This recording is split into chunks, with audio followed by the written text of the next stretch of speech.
Varicose veins కి సరైన చికిత్స కోసం సంప్రదించండి ఎవిస్ హాస్పిటల్. నమస్తే రమ్మగారు. నమస్తే జయ. రమ్మగారు, పరాయి సొమ్ము పాము వంటిది. ఈ సామెత ఈ సామెత కాదేమో, బహుశా ఒక కొటేషన్ అనుకుంటాను. మనకు తెలుసు, మనం చదువుకున్నాం, పిల్లలకి చెప్తూనే ఉంటాం. కానీ చాలామంది పరాయి సొమ్ము కోసం ఆశిస్తూనే ఉంటారు రమ్మగారు. వేరే వాళ్ళ డబ్బు మీద ఆశ పడుతూనే ఉంటారు. డబ్బు మీద కానీ, ఆస్తి మీద కానీ. పిల్లలకి ఎట్లా అండి, చిన్నప్పటి నుంచి ఏ విధంగా నేర్పించాలి? నోటి మాటతో చెప్తే సరిపోతుంది జయ. ఒకళ్ళు ఒక బిజినెస్ చేస్తారు, ఏమైనా అమ్ముతారు. పరుల సొమ్ము కాదా అది బేసిక్ కదా. బేసిక్ వ్యాపార సూత్రం అంటే ఇతరుల డబ్బు, అంతే. అందులో న్యాయం ధర్మం ఉంటాయా? కాంప్లికేటెడ్గా అడుగుతున్నారు రమ్మగారు మీరు. ఎప్పుడు కాంప్లికేషన్ నేనే ఫేస్ చేయాలంటే ఎట్లా? అప్పుడప్పుడు నువ్వు కూడా చేయాలి కదా. ప్రతిసారి మీరు అడిగే కాంప్లికేటెడ్ క్వశ్చన్స్కి నేను చెప్తున్నా కదా, వ్యాపారం అంటేనే పరుల సొమ్ము అని కదా. అంతే. నీకు ఏ బిజినెస్ అయినా ఆ డబ్బులు వాడివేనా? కాదే, వాడు ఈత గింజేసి తాటి గింజలు ఆగుతాడు. ఎవరైనా అంతే. ఓ సాఫ్ట్వేర్ బిజినెస్ అనుకో, సాఫ్ట్వేర్ తయారు చేస్తారు, 10 మంది కూర్చొని చచ్చి చెడి ఏదో చేస్తారు, అది ప్రపంచం మీద చల్లుతారు. డబ్బు ఎక్కడి నుంచి వస్తుంది వీళ్ళకి? ప్రపంచం నుంచి. వీడు వేసింది ఏం గింజ? ఈత గింజ. ఈతకాయలు కాస్తాయి. ఈతకాయల కోసం అయితే ఇవన్నీ పనులు ఎవడు చేస్తాడు? చేయరు. తాటి గింజలు లాగుతారు. తాటి గింజ ఎంత ఉంటుంది? ఈత గింజ అంతేనా? ఇదే కదా వ్యాపార సూత్రం. ప్రపంచంలో అమ్మబడే ప్రతి విషయము, ప్రతి వస్తువు ఇతరుల సొమ్ముతోటే ముడిపడి ఉంటుంది. ఓకే. పరుల సొమ్ము పాము వంటిది అంటే ఉచితార్థం. వాడి దగ్గర కొట్టేయకూడదు, నువ్వు కొట్టేయద్దు. ఈ కొట్టేసే బాబది వ్యాపారం అంటే ఇదేదో ఒక సూత్రం, ఒక బార్టర్ సిస్టమ్ నడుస్తోంది, అదే నీ పాయింట్. అవును, బార్టర్ సిస్టమ్. ఇక్కడ కొన్ని చోట్లేమో వస్తువులు ఉంటాయి కదా. మీ నమ్మకమే మా పెట్టుబడి అని ఉంటాయి. మిగిలినవి మీరందరూ డబ్బులు ఇవ్వండి, నేను మీకు అదేదో చేసి బ్రహ్మాండం పగలు తీసి ఇస్తామంటారు. మధ్యలో వీడే పగల కొడుకు పారిపోతాడు, లేచకపోతే.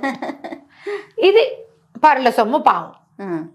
ఇప్పుడు మనకి ప్రపంచం అంతా ఎలా కనపడుతుందంటే జయ, ఈ మహావాక్యాలని మనం నమ్మించలేము పిల్లల్ని.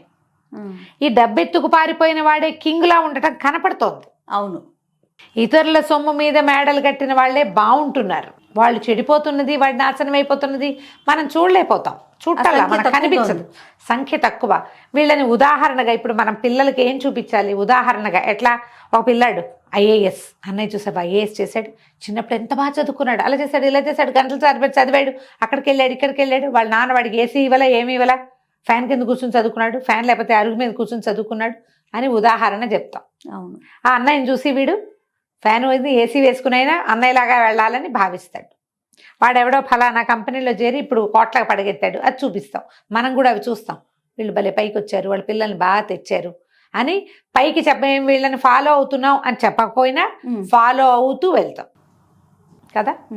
ఇప్పుడు ఈ పరుల సొమ్ము ఆశించి చెడిపోయిన వాళ్ళు ఎవరైనా మనకి కనపడితే కదా వాళ్ళని గురించి మనం ఇదిగో వీళ్ళలాగా అవుతాం మనం అని చెప్పడానికి. ఎగ్జాంపుల్ చూపించలేకపోతున్నాం.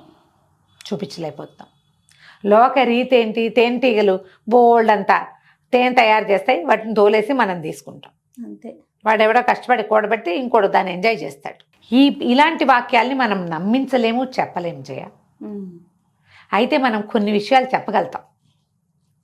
పారాసైట్స్లా ఉండకూడదు, నీ వల్ల వాళ్ళు ఏడుస్తారు అని చెప్పగలుగుతాం. వాడు కష్టపడి పనిచేస్తే ఆ ఫ్రూట్స్ నువ్వు ఎంజాయ్ చేస్తే వాడు నిన్ను ఎంత తిట్టుకుంటాడు, వాడు ఎంత బాధపడతాడు, అది అలాంటివి మనం చిన్న చిన్న విషయాల్లో లైవ్గా చూపించి ఒప్పించగలుగుతాం. అవును. ఈ పరుల సొమ్ము పాపిచ్చిదంటే అలా పరుల సొమ్ముతోటే కోట్లకు పడగలెత్తిన వాళ్ళే ప్రపంచం నిండా కనపడతారు. వాళ్ళే ఆదర్శ పురుషులుగా కూడా ఉన్నారు కదా ఇప్పుడు. అంతేగా. ఉన్నారా లేదా? ఖచ్చితంగా ఉన్నారు. మరి అది కనపడుతున్నప్పుడు మనం ఎట్లా చెప్తాం? చిన్న చిన్న విషయాలు చెప్పాలి పిల్లలకి. నువ్వు పడేసావు, వాళ్ళు పనిచేస్తున్నారు. వాడు పనిచేయటం, పిల్లాడు ఒక్కొక్కడు తిరుగుబాటుదారుడు ఉంటాడు. పనిచేయటం వాడి కర్మ, నేను చేయను, వాడు చేస్తున్నాడు, నేనేం చేయను దానికి అంటారు. నచ్చ చెప్పటం నేర్చుకోవాలి, రావాలి మనకి. ముందు మనం కూడా పిల్లల దృష్టిలో మనం కూడా పారాసైట్స్గా ఉన్నామని అనిపించకూడదు. అది చిన్న చిన్న విషయాలు కూడా. అమ్మ కష్టపడి పనిచేస్తే నాన్న ఎంజాయ్ చేస్తున్నాడని కానీ, లేదా నాన్న కష్టపడి తెస్తుంటే అమ్మ ఎంజాయ్ చేస్తుందని కానీ అనిపించకూడదు. వీళ్ళిద్దరూ సమానమే అనిపించాలి. ఎక్కడ మార్పు రావాలి? బేసిక్స్. ఎస్. అక్కడి నుంచి ఫ్రెండ్స్, చదువుకునే వాళ్ళు ఫ్రెండ్స్లోనో, సామాన్లు ఏదైనా బొమ్మల దగ్గర, అలాంటి చిన్న చిన్న విషయాల దగ్గర, చిన్న చిన్న శారీరక శ్రమల విషయంలో నచ్చజెప్పాలి. వేరే వాడి కష్టాన్ని మనం తీసుకోకూడదు. ఆ కష్టం నువ్వు పడి తీసుకో, అంతే. నువ్వు కూడా కష్టపడాలి. ఇప్పుడు కష్టపడకపోతే పెద్దయ్యాక కష్టపడడం రాదు. ఇది అలవాటు అవ్వాలి. ఈజీ మెథడ్స్ వెళ్ళకూడదు. ఈజీ మెథడ్కి వెళ్ళకూడదు అంటే మనం ఈజీ మెథడ్స్కి వెళ్తున్నట్టు పిల్లలకు అర్థం కాకూడదు. త్రూ ప్రాపర్ ఛానలే మనం ప్రతి పని చేయాలి. పిల్లలకి అందకూడదు. పిల్లలు ఈజీ మెథడ్స్ కనిపెడుతూ ఉంటారు, అప్పుడప్పుడు ఇంప్లిమెంట్ చేస్తారు కూడా. కానీ మనం దాన్ని ఎంకరేజ్ చేయకూడదు. తోటకూర కాడలు నాడే చెప్పపోయావా అమ్మ అంటారు తర్వాత. అందుకని బేసిక్ థింగ్స్ అప్పుడే పనిచేసి ఫ్రూట్స్ని ఎంజాయ్ చేయాలి, అంతే. కూర్చుని ఎంజాయ్ చేద్దాం అనుకోకూడదు. ఎందుకంటే ఎవరికి కూర్చుంటే ఏం రాదు, ఇంకోటి ఎవడో చేస్తేనే ఆ ఫ్రూట్ నీ చేతికి వస్తుంది. ఇందులో ఇలాంటి మాటలు చెప్పచ్చో చెప్పకూడదో కానీ నాకేమనిపిస్తుంది అంటే, పని చేయకుండా ఎవరితోటైనా పని చేయించుకోవటం, ఎప్పుడు ఎక్కడి నుంచైనా కొనుక్కు తెచ్చుకుని తినటము, మనం ఏది చేయకపోవటము, ఇవన్నీ కూడా ఈ తరహాకి దారి తీస్తాయి. జయ, సోమర్తనమే ఈ విధానం. ఇప్పుడు మన జీవన విధానమే ఆ వైపుకు వెళ్ళిపోతుంది. ఇంకొకరి మీద ఆధారపడటం, డబ్బులు పారేస్తే వస్తుందని అనిపిస్తుంది. మనం ఏ శ్రమ చేయకుండా ఫ్రూట్స్ ఎంజాయ్ చేయటం ఎలా అనే కాన్సెప్ట్లోనే మన సమాజం ఉంది ఇప్పుడు. వాళ్ళు ఎవరో పనిచేస్తారు, అది వ్యాపారం కదా వాళ్ళకి. ఆ పనిచేసేవాడు మన కోసం కష్టపడ్డు, తన వ్యాపారం కోసం తను కష్టపడతాడు, మనం దాన్ని ఎంజాయ్ చేస్తాం. ఇప్పుడు ఈ సిస్టమ్ నడుస్తోంది. ఇలాంటప్పుడు ఈ మహావాక్యాలని వాటిని నమ్మించడము, పిల్లల్ని శ్రమ పెట్టడము, వాళ్ళని లైన్లో పెట్టడము ఒక్క రవ కష్టమే. ముందుకు మనది మనం అర్థం చేసుకోవాలి. రెండో విషయం ఏంటంటే, నేను ఈ పర్టిక్యులర్ సెంటెన్స్ గురించి చెప్పట్లేదు, కానీ మనం ఏదైనా నేర్పించాలి అంటే ఏం చేస్తాం జనరల్గా? నీకు ఆ ఈలు రావాలి పిల్లడికి. ఈ నోటితో చెప్తే రాదు, రాయాలి. ముందు నువ్వు సరిగ్గా రాసి చూసి రాయి అని చెప్పాలి. లేదా ఒకటి రాసి దీని మీద రాయినా అని చెప్పాలి. అంటే నువ్వు చేయాలి కాదు, మనకి రావాలి. ఫస్ట్ రావాలి, నువ్వు చెయ్యాలి. నువ్వెక్కడో ఆవు చేలో మేస్తే దూడ గట్టును మేస్తుంది అంటారు. నువ్వు నీ తరహాలో చేసేసి వాడిని సరిగ్గా చెయ్యి, నువ్వు పద్ధతిగా ఉండు అనకూడదు.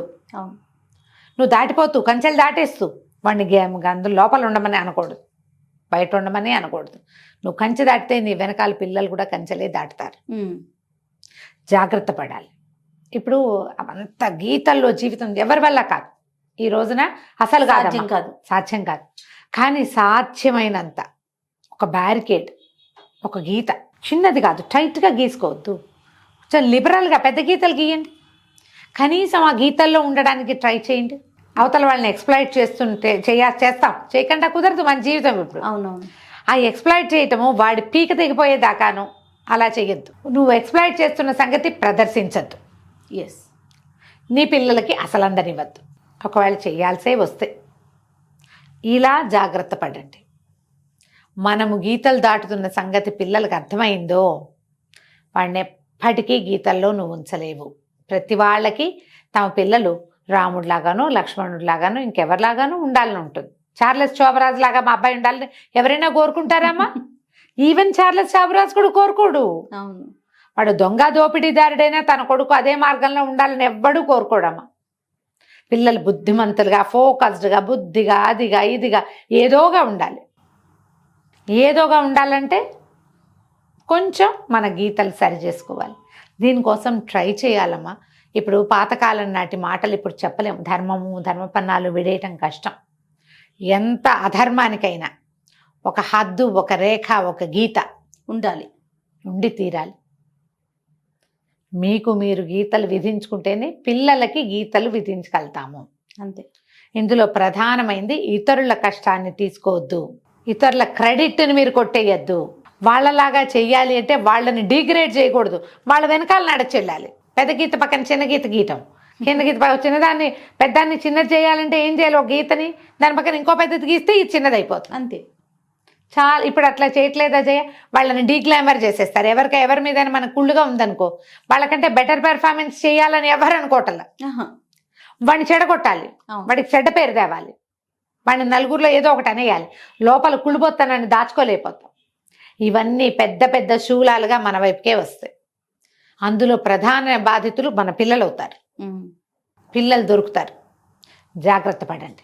పడి అప్పుడు మీరు కొంచెమైనా మహావాక్యాల లైన్లోకి వెళ్ళి ఏది పరల సొమ్ము పాము వంటిది, ఇతరుల దీన్ని తీసుకోకూడదు అని మనం గనక గట్టిగా నమ్మితే వాళ్ళకి చెప్పగలుగుతాం.